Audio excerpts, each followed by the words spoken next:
Hello, everybody. Thank you for joining us for another week of the Rec Poker Podcast Forums Edition.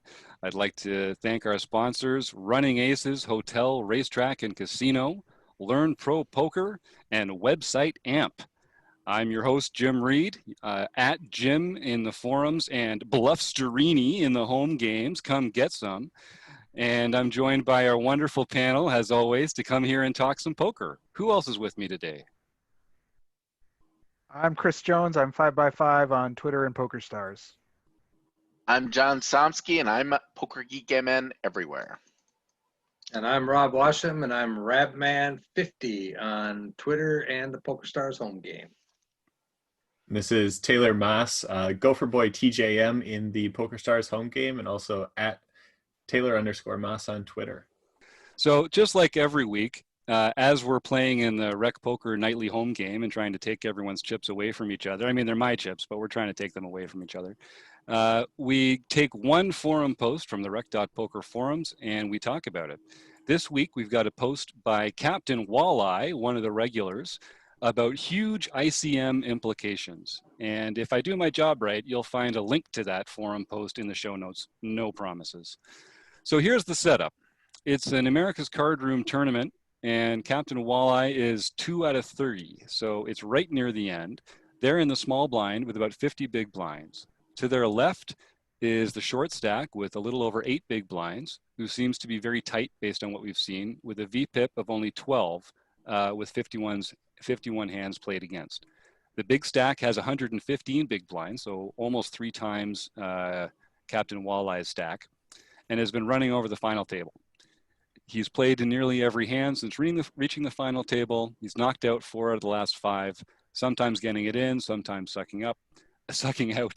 He's a very good player and consistently puts opponents to the test, definitely playing for the win. So in this hand, the big stack bullies on the button and opens for 2.5. Captain Walleye looks down at 10-10 and decides to 3-bet to 8.5 in hopes to get the big blind heads up for all of their chips. And that sizing would put the big blind all in were they to continue, just aside. Unfortunately, that plan fails because the big blind folds and the button shoves all in to put my tournament life at stake. So it's a huge bet to call, 40.7 big blinds. And because Captain Walleye has 6 times the amount of chips as the short stack and should be easily able to coast to at least a second place finish, he wonders what should his action be. The pay jump is significant. It's $900. So first place wins $4,800, second place wins $3,200, and third place wins $2,300. So we've locked up $2,300, but there's a $900 pay jump if they are not the next person to be eliminated. So the last thing that Captain Walleye says is they really feel like they're ahead, but if they are, it's probably a flip. And do they really want to flip for $900? If someone out there is an ICM guru, can you break down the numbers for this spot, call or fold? And I think it's probably true that even an aggressive opponent, is going to be doing that with a lot of 2 overcards there. So I do feel like he's on to something there when he comes to, is it worth the flip for $900? So we get a few people posting in the forum to respond to this. We get Steve Fredlin, the man himself, ARW, one of my favorite forum posters, Taylor Maas, some guy we've heard of, Binkley, another one of the regulars, and let me see, even got I'm a Luigi, another one of the regulars there in the forum. So we've got lots of people with attitudes and info. What do we think here, folks, coming into this spot? So I'll start because I ran this in ICMizer, and this assumes that sort of our button villain is doing this at sort of, Nash, and they're like at the perfect play here. They should be shoving this amount of hands, and basically the response is with 10s we should be folding, and that's because we have such a small stack to our left, and it's such a massive pay jump that it's not worth it. We're behind enough, and to be honest, even though that he characterizes this villain as somebody who is very active and in a lot of pots, it's a rare villain who is going to be shoving as much as Nash would even say you're supposed to. I mean that it's most aces, some portion of most aces. It's some portion of your suited kings down to like king 3 and king 4 suited. All your pairs down to pocket deuces. There's some semblance of your range that should be shoving in this spot as that massive chip leader. So, and I'm not sure that that your average ACR player is even doing that level of shoving in this spot, and that I think it makes it for me even more of a fold. But to back up my take before I sort of turn it over is that this is exactly why, even though it's painful when we have this sort of big stack bully at our table and we want to sort of like teach them a lesson and keep them in line and whatever those kind of things are, this is the exact spot where we need to be flatting. And it allows big blind to potentially come in if they shove here. And that will probably change the dynamic here. We have a very happy call against a big blind shove, but it also allows us to get to a flop against villain much more easily with our probably better hand. So that's my take. Yeah, I think you brought up a lot of good points, one of which is just flatting. And I think we can probably talk about that later. I'll probably just focus on hey, do we call in this spot right away? Because I think that's very much an interesting decision. And you ran the numbers with Nash to figure out what we should be doing. But just to put ICM in consideration for everyone, our good Steve Fredlin ran the numbers and posted it out there. So if we talk about our ICM value, where we're currently at, we started the hand with about 3,600 in ICM value. So if you played this out 1,000 times on average, you'd end up winning about 3,600. If we take the line of fold to the shove, our ICM value dips down and goes down to 3,500. But I think what the important pieces are in terms of when we play this hand is if we win, if we call and win, our ICM goes up to about 4,150. If we call and lose, you get knocked out and you go down to 2,300. So from that aspect, just running those numbers and how often do you have to win this hand to break even ICM wise, even though we've put in, I think it's like 8.5 big blinds and we've only got a stack of, we had a stack of 50. So, you do the chip math and you're like, hey, you have to win 38% of the time to break even. From an ICM perspective, we need to win 64% of the time to break even from an ICM consideration. So that just really shows the gravity of the situation where when we're in this spot and those ICM differences are massive, like it puts tough decisions when big stacks put us into tough spots. So that's the biggest thing that like drives how tight we should be playing in this spot. So with that said, Captain Walleye had some very important piece of information, I think, in just kind of that stuff that Jim was starting off by reading. So the big stack has a bunch of chips. They've been running over the table. They've been knocking out people, and they've been playing a lot. He thinks he's a good player and constantly putting his opponents to the test, which I think gives some credence to how they're playing in this exact spot. If we know that, I think we can widen our calling range slightly. But even with that, like tens is still like on the edge in terms of how I view it. The numbers that Chris ran and showed before, tens were just barely a fold. You were losing like 0.1% in terms of value in that spot. To me, that kind of shows that we can maybe call here. It doesn't feel good. Given this exact spot, I'm probably calling, but it's a really, really tough decision to be making. And I don't know if anyone else has thoughts around the call or fold, but if they don't, we should talk about the flat a little bit later too. Yeah. So. I have a couple thoughts. In general, three-handed, I do like re-raising, three-betting, and having a heads-up go to the flop, because why share your equity with a third person? But the big blind stack is so small Mm. that it makes sense in this situation to flat and not allow this guy to bully you out of a pot and be able to see a flop with your tens. Yeah, and I think just speaking on that as well, if we're talking about whether to three bet or flat in position there, I think you also get you have a much better chance of getting the big blinds chips in when you flat, because they have some incentive now to shove over that with some lighter hands. There's much more, even if they have any fold equity at all, there's a pretty good pot out there for them to basically double up, and I think they're just folding all the time when you make them to choose between calling or folding, but they might elect to shove instead if you flat there. Similarly, so I think Binkley makes a great point in the forum. Should we be discounting the top of the button's range when they shove instead of making a smaller bet? Like, do you think that they make a smaller re-raise with the nuts, aces, and kings because they want to get action? I mean, obviously, we have a folding range if we're in this conversation. What do you guys think about either of those? Chris wants to jump in. I can tell just looking at him. Or he's excited about something in the home game.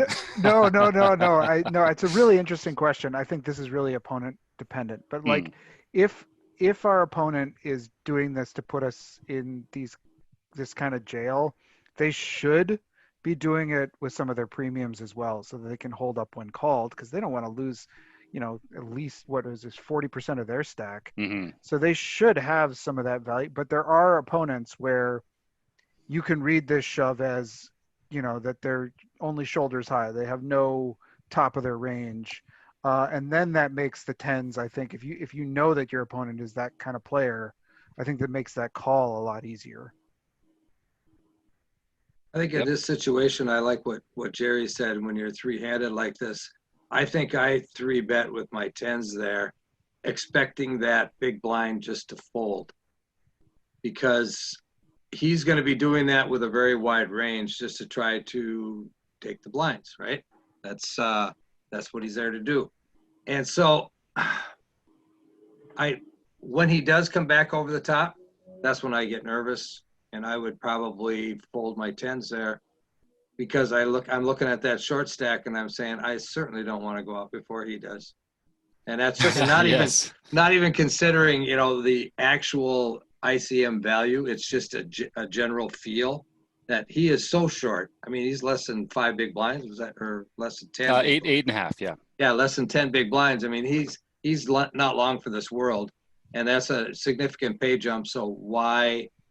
I mean, again, I would three bet, expecting the other guy to fold, and when he doesn't fold, I would get out of there. So sorry, so Rob, so we're talking about it's a value three bet against the opening range, but it's correct. A fold against the continuing range that re-raises in that point. Correct. Yep. Correct. I think it's definitely a fold there. If the big blind was more even stacked with you, you might consider calling given his wider range. But I always have to sit down and go through the ICM math. But in game, just seeing that short stack there, you have to fold there to not it'd be terrible to bust.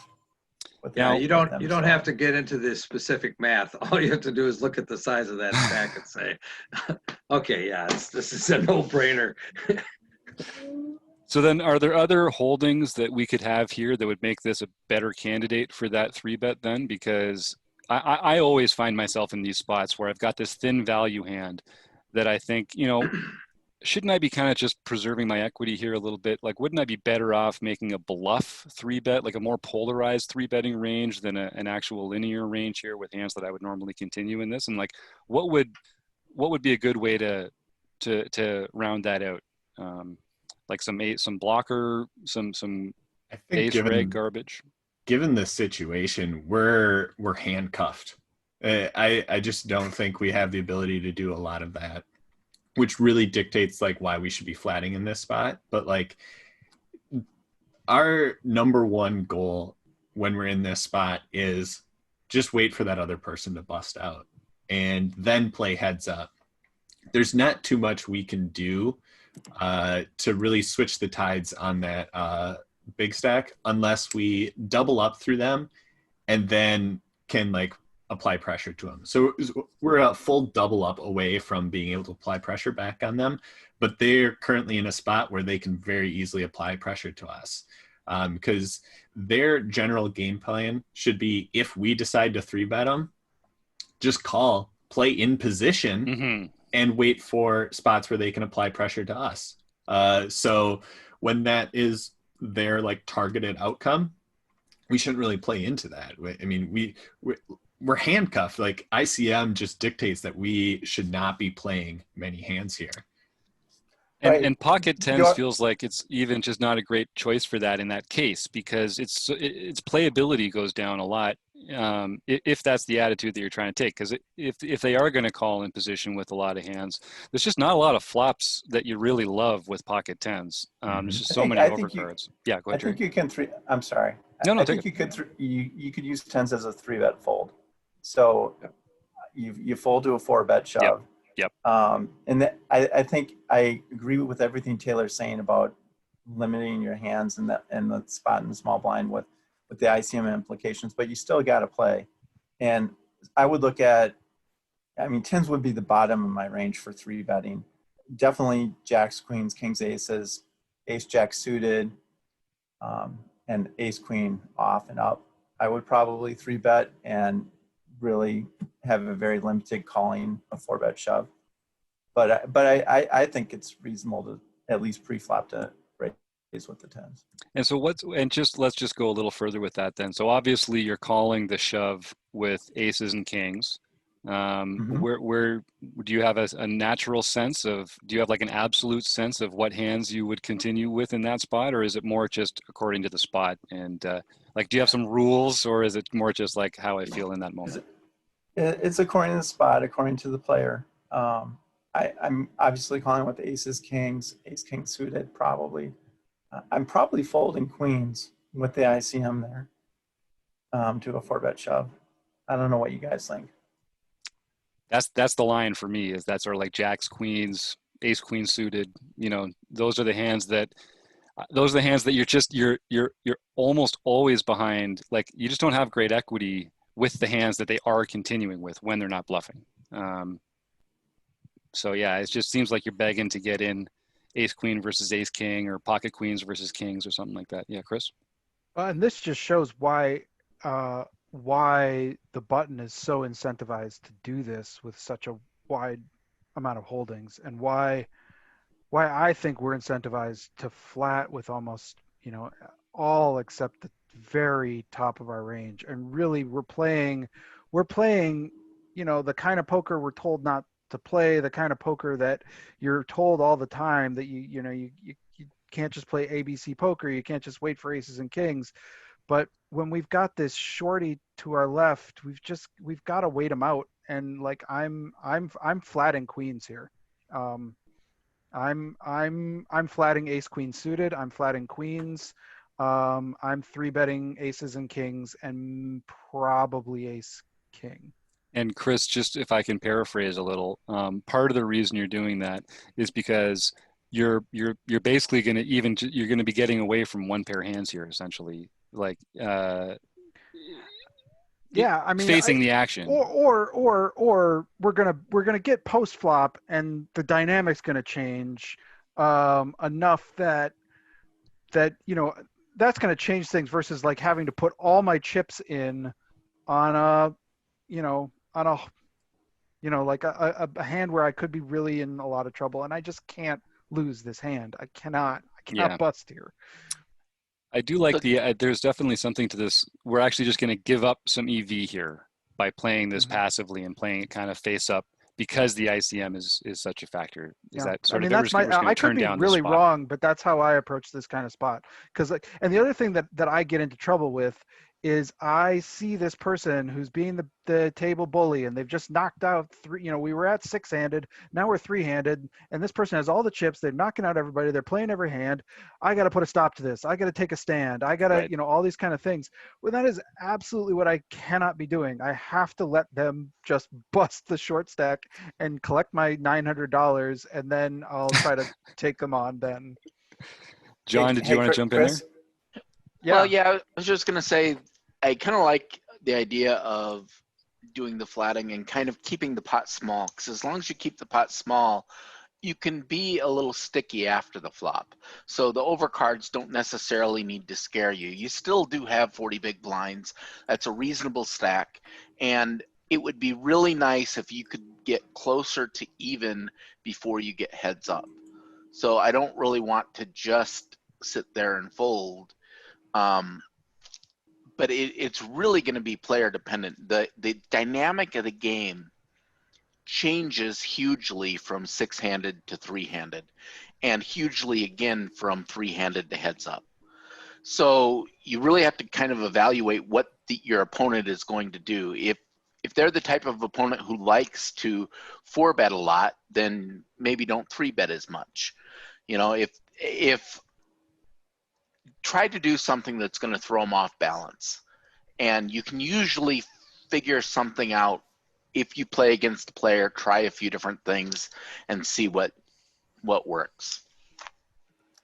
Can I ask a question? Chris, I agree with you in some regards about the flatting, because the big blind's chip stack is so small, it's almost not a factor. How does that change for you if the big blind had 20 big blinds instead of 10? It would drastically change it for me. Mm-hmm. Like, I mean, if this big blind doubles up somehow, either through me or through the chip leader, then I'm definitely 3-betting this hand. And I'm more willing to potentially go to the mat with it and go broke with it, because it's not such a done deal that this big blind is going to go. I mean, I'm still going to be careful. I'm not going to, just go crazy, but there's such a big difference between 8 big blinds and 20 big blinds. They're going to go out, or they have to double up or go out so soon. And it's so worth it to wait them out at this point that Yep. I'm gonna. And we don't talk about this all the time, but the fact is that those orbits go by a lot faster now too, 3-handed, and the ante is going to be a lot bigger. So, it's not like you've got 8.5 big blinds and you've got a chance to wait for the next 30 hands to go by. That's not an option anymore. So they are going to get in a spot where, their shoving range is going to get thinner and thinner too. So, when they double up, that really changes the calculus there. So I guess where we're getting, one rule I guess we can take out of this, because me, I love rules, is that in Captain Walleye's position here, this panel would advocate playing it with a pretty face-up, tight value-y range, whether you're calling or 3-betting here. Is that right? And just kind of sort of saying, well, yeah, I got a strong hand here, and I'll play poker with you after this guy busts. Right? I mean, is that it? Is that basically it? Are we just not getting out of line here? So it's just a question of where do you draw that? Is it jacks? Is it queens? Is it tens? Great. Well, hey, how nice is that? You don't find many spots in poker where there's a simpler answer, but don't get out of line, out of position with a middle stack 3-handed when ICM factors are on the line. So that's one we can write in. So Captain Walleye, if that helps, I hope it did. Any other final thoughts before we close this baby out? Well, I'd like to thank Captain Walleye for the post, Steve Fredland and ARW and Binkley for their contributions, and I'm a Luigi. I'd like to thank Jerry for joining us, and go to rec.poker/Jerry Cuniff and see a little more, learn a little more about Jerry. Jerry's got some products in the shop where he can help you work on your own hand ranging and stuff like that. Go to the Wrecking Crew page and take a look at everybody's offerings and our little bios. There's lots of fun you can have on the Wrecking Crew page, so go check that out. I'd like to thank our sponsors: Running Aces Hotel, Racetrack and Casino, website, AMP, Learn Pro Poker, and this wonderful panel for hanging out with me this week and talking poker. Thanks, guys. See you next Saturday.